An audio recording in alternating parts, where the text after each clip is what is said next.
Hi, welcome to our math. Today I'm doing a series of video on complex numbers. In this one it says compute the following, and really it's more about getting that denominator real, because right now both denominators are complex and we would like them real. Before I start, I want to talk about complex. Complex means there's a real part and an imaginary part. Imaginary means there's an I, and I is defined as the square root of -1, and I squared is defined as -1. If we know that, and remember that, it's easier when we're simplifying later. To clear out a complex number from the denominator of a fraction, we need to multiply by the complex conjugate. So if we have a plus bi, the conjugate, complex conjugate is a minus bi. And this is because if you think about the difference of two squares and multiplying it out, if we multiply these, we'll end up with a squared minus bi squared, which will cancel out any imaginary parts. But let's look at this in action. If I multiply numerator and denominator by 2 plus I, and I have to do it to numerator and denominator because that is an equivalent to multiplying by 1. It's an interesting one, but it is still by 1. And if you multiply by 1, you are not inherently changing anything. My denominator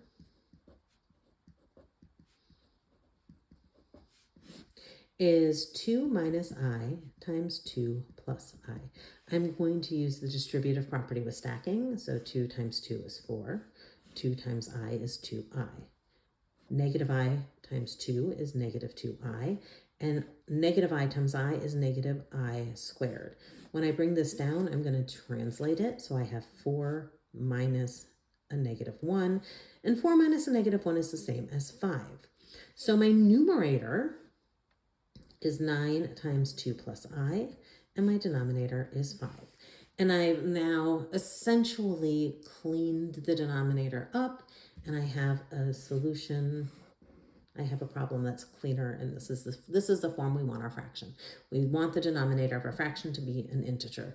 In all honesty, this is a really antiquated process that has to do with slide rules, which had to have an integer denominator. Fun fact for the day.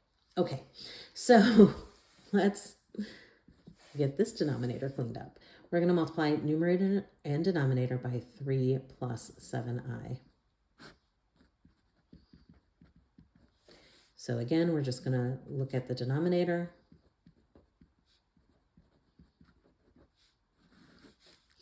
Three minus 7i, 3 plus 7i.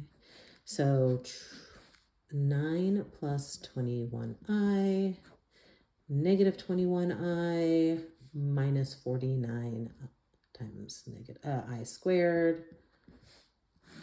Those cancel. 9 minus 49 times -1. That's going to be 9 plus 49, which is 58.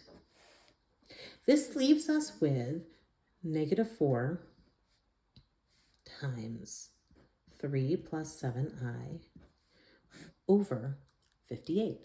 Now you're looking at that going, do I need to reduce my fraction? And the answer is always yes, always yes, always yes. There is never a time someone is going to tell you to not reduce your fraction.